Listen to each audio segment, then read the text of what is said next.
Doctor Yunus সাহেব বর্তমানে বাংলাদেশের সরকার প্রধান অর্থাৎ প্রধানমন্ত্রী, ইন্টারিম গভর্নমেন্টের প্রধান।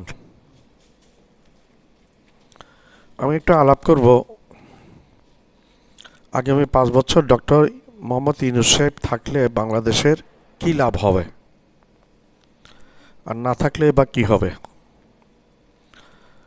দেখুন, আমরা 1971 সালে এই দেশটা স্বাধীনতা পেয়েছি। আমরা পাকিস্তান থেকে স্বাধীন হয়েছে, কিন্তু প্রকৃতপক্ষে আমরা স্বাধীন হইনি। আমরা ডিরেক্ট এবং ইনডিরেক্টভাবে আমরা ভারতের পরাধীনতায় ছিলাম। আমরা এই 53 বছর, বিশেষ করে 16 বছর বিগত শেখ হাসিনা এমনভাবে করতলগত করে রেখেছিল এই দেশটিকে, ভারতের কাছে জিম্মি করে রেখেছিল, যার কোনো তুলনা চলে না। ভারতে কথায় উঠতো, ভারতে কথায় বসতো। ভারত আজকে এই দেশে গণতন্ত্রের জন্য ফেনা তুলে ফেলছে। এই 15টা বছর শেখ হাসিনাকে এই ভারতে টিকিয়ে রেখেছে। ভারতের উৎসাহে ইলিগেলভাবে ইলেকশনগুলো করেছে। প্রথমে ভোটারবিহীন ইলেকশন, তারপর দিনের ভোট, রাত্রে করার ইলেকশন, তারপর হচ্ছে ডামি প্রার্থী দিয়ে ইলেকশন। প্রত্যেকটাতে নরেন্দ্র মোদী, ভারত এবং জড়িত। ভারত আজকে ফেনা তুলে দিচ্ছে, ইউনূস সাহেবের সাথে কথা বলবে না, নির্বাচন দরকার। শুধু ভারত না, ভারতের সুরে একই সুরে কথা বলছে বিএনপিও, তাড়াতাড়ি নির্বাচন দরকার। তারপর কিন্তু দেশের মানুষ কি বলছে? দেশের মানুষ কিন্তু ঠিক তার বিপরীতে। আমরা বিভিন্ন জনমত জরিপে, আমরা বিভিন্ন নিউজ মিডিয়াতে আমরা দেখলাম যে মানুষকে যখন জিজ্ঞাসা করে, মানুষ বলে কিসের নির্বাচন? নির্বাচন অনেক হয়েছে, অনেক দেখেছি, কোনো লাভ হয় না। চুরি চামারি করে 5 বছর ইউনূস সাহেব আরও 5 বছর থাকার দরকার আছে। এ কথাগুলো মানুষ বলেছে। এটা আমার কথা নয়, বিভিন্ন জনমত জরিতে, বিভিন্ন ইউটিউব চ্যানেলে যে সাক্ষাৎকারগুলো মানুষের নিচ্ছে, এটাতে তারা বলছে। মানুষ পুরোপুরি এখন নির্বাচনের জন্য প্রস্তুত। মানুষ চাচ্ছে ইউনূস সাহেব আরও 4-5 বছর ক্ষমতায় থাক। বিগত 8 মাসে ইউনূস সাহেব যে কারিশমা বাংলাদেশে দেখিয়েছেন, সেটা বাংলাদেশের ইতিহাসে আজ পর্যন্ত কোনো নেতার দেখাতে সক্ষম হবে এবং সক্ষম হয় নাই, এবং সক্ষম হবেও না ভবিষ্যতে। কারণ এই ক্যাটাগরির মানুষ বাংলাদেশে আর নাই। উনি একাধারে সারা বিশ্বে উনি জনপ্রিয়। সবাই, সারা বিশ্বের নেতারাই ওনাকে চিনে এবং শ্রদ্ধা করে দাঁড়িয়ে। দেশও যেভাবে উনি হ্যান্ডেল করছে প্রতিটা পরিস্থিতি, ভারতের সাথে ভারত যেভাবে বিপক্ষে আমাদের কাজ করছে শেখ হাসিনা পড়ে যাওয়ার পরে, উনি প্রতিটা বিষয় হ্যান্ডেল করছে এবং উনি সম্প্রীতির বার্তা ছড়িয়ে দিচ্ছে সারা বিশ্বে।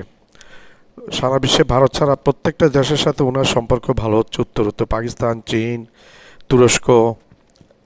আর উনি যেভাবে বাইরে থেকে ইনভেস্টরগুলো নিয়ে আসছে, যারা ইনভেস্ট করবে প্রচুর পরিমাণে, এটা বাংলাদেশের কারো পক্ষে সম্ভব না। যদি আপনারা দেখেন ওনার অবস্থা, মানে ওনার মতো একজন আমাকে একটু কমেন্টে যদি কমেন্ট করেন, তাহলে আমি খুশি হব। এটা বাংলাদেশের পক্ষে অন্য কারো পক্ষে সম্ভব না। এবং নাই, ওই ওই ওই ধরনের কোনো লোক নাই বাংলাদেশে। সবাই ঘেউ ঘেউ করে, আসলে আসলে কিন্তু কাজের বেলায় নেই। কাজের বেলায় কিন্তু কেউ নাই। যে যতই কিছু বলুক, ইউনূস সাহেবের ধারে কাছে থাকবে একজনের। নরেন্দ্র মোদীর মতো মানুষকে কীভাবে নাকানি চুবানি খাওয়াচ্ছেন উনি। চোখের চোখ রেখে কথা বলছে, টিট ফর ট্যাট। একটা নিষেধাজ্ঞা দিলে পাল্টা আরেকটা নিষেধাজ্ঞা দিয়ে ভারতকে কাবু করছেন। নরেন্দ্র মোদী পুরোপুরি ফেলিওর ডক্টর ইউনূস সাহেবের বুদ্ধির কাছে। তো এই ইউনূস সাহেব থাকলে, কারণ ওনার চিন্তাধারাগুলো খুব আপগ্রেড। আমি রাজনীতির কথা বাদই দিলাম, উনি থাকলে দেশের উন্নতি হবে, দেশকে উপরের দিকে, সিঙ্গাপুরের দিকে নিয়ে যাবে। সবার কথাবার্তা এই ধরনের, কারণ প্রচুর বিদেশে, চীন, বিভিন্ন দেশ এখানে ইনভেস্ট করতে আগ্রহী।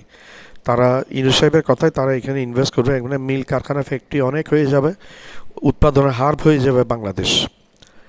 এবং বাংলাদেশের চারিদিকে বন্দর তৈরি করে দিলে এই বন্দরগুলো ভাড়া দিতে পারবে কোনো কার্গো শিপ কোনো ওইখানে ভিড়লে ওইটা ট্যাক্স বাংলাদেশ পাবে। মোটামুটি বাংলাদেশ একটা উৎপাদনের হার হয়ে যাবে, সেটা সর্বজন জানে। ইউনূস সাহেব বলেছেন, সেটা আহ্বান জানিয়েছেন সবাইকে। তো ইউনূস সাহেব চলে গেলে এখন বাকি যেই আসবেন XY যেই আসুক, ভারতের তাবেদারি করে চলবে, সেই পূর্বতন শেখ হাসিনার অবস্থায় ফিরে যাবে। বিএনপিকে মানুষ এখন সন্দেহের চোখে দেখছে। বিএনপির আচার আচরণ, বিএনপির কথাবার্তা, এগুলা আওয়ামী লীগের প্রতিধ্বনি। তো এটা আমার কথা না, এটা মানুষের কথা। বিএনপিকে মানুষ সন্দেহের চোখে দেখছে। বিএনপির ভোট ব্যাংক দিন দিন কমে যাচ্ছে, জনপ্রিয়তা হ্রাস পাচ্ছে বিএনপির নেতাদের কারণে, অদূরদর্শিতার কারণে, বিএনপির উপরের লেভেল নেতাদের। বিএনপিকে অনেকে সন্দেহের চোখে দেখে। বিএনপি ভারতের রয়ের সাথে বিএনপি ইনভলভড। তো ইউনূস সাহেব থাকলে ভারত দুইবার চিন্তা করবে এখন থেকে কোনো কিছু করার জন্য। আর বিভিন্ন প্রযুক্তি বাংলাদেশ নিয়ে আসবে, বিশেষ করে অস্ত্র উৎপাদন প্রযুক্তি এবং মিসাইল এবং বিভিন্ন ধরনের অস্ত্র বাংলাদেশ বানাতে পারবে, প্রয়োজনে বিক্রিও করতে পারবে, যেটাতে পয়সা ইনকাম হবে। সেটা ভারত কখনো চায় নাই। আগে ভারতের কথা অনুযায়ী শেখ হাসিনা করেনি, দুর্বল করে রেখেছিল বাংলাদেশ সেনাবাহিনীকে, বিডিআর হত্যাকাণ্ড করে আরও দুর্বল করে দিয়েছে বাংলাদেশ সেনাবাহিনীকে। বাংলাদেশ বিমান বাহিনীকে দুর্বল করে রেখেছে, কোনো ভালো ফাইটার প্লেন কিনে নেয়। নৌবাহিনীকেও দুর্বল করে রেখেছিল। ইউনূস সাহেব এগুলাতে প্রত্যেকটা কিছুতে নজর দিচ্ছেন। উনি ড্রোন আনিয়েছেন তুরস্ক থেকে, বাইরের একটা ড্রোন TB2। এই ড্রোন পাওয়াতে ভারত এখন একটু ভয়ের মধ্যে আছে। বাংলাদেশকে মোটামুটি বাংলাদেশ এখন নেতৃত্বের পর্যায়ে চলে যাচ্ছে উপমহাদেশের মধ্যে, যেটা সম্ভব, আরও সম্ভব হবে। ইউনূস সাহেব যদি আরও 5টা বছর অন্তত ক্ষমতা থাকে, অর্থনৈতিকভাবে বাংলাদেশ, অর্থনৈতিক, সামাজিক এবং সামরিকভাবে বাংলাদেশের উন্নতি হবে অনেক উপরে। ফায়ার ফ্যাক্স ইন্ডেক্সে যে বাংলাদেশের 171তম ছিল, এখন 47তম সামরিক শক্তিতে বিশ্বে চলে এসছে বাংলাদেশ। এটা এই 8 মাসের মধ্যে হয়ে গেল। ইউনূস সাহেব থাকলে এটা দ্রুত উপরের দিকে যাবে, যেটা ভারতে ভয় করছে। ভারতের ভয়ের কারণ, ভারত নানা প্রোপাগান্ডা চালাচ্ছে আমাদের বিরুদ্ধে, চালিয়ে লাভ নাই। বাংলাদেশের মানুষ তো ভারতকে পছন্দ করে না। কিছু সংখ্যক রাজনৈতিক দলে পছন্দ করলে তাতে কিচ্ছু আসে যায় না, কিন্তু বাংলাদেশের জনমত ভারতের পক্ষে নেই। বিশেষ করে ছাত্র জনতা, ছাত্ররা ভারতকে সেই সুযোগ দিবে না। ছাত্ররা বলছে, হুঙ্কার দিচ্ছে, প্রয়োজনে তারা আর একটা জুলাই আগস্টে বিপ্লব সংগঠিত করবে যদি কোনো কিছু করতে চায়।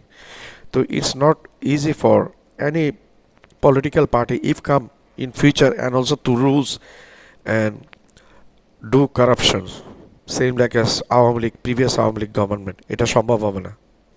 আমার চ্যানেলটা লাইক করবেন, সাবস্ক্রাইব করবেন, শেয়ার করবেন, বেল আইকনটা প্রেস করবেন। সাবস্ক্রাইব করতে ভুলবেন না।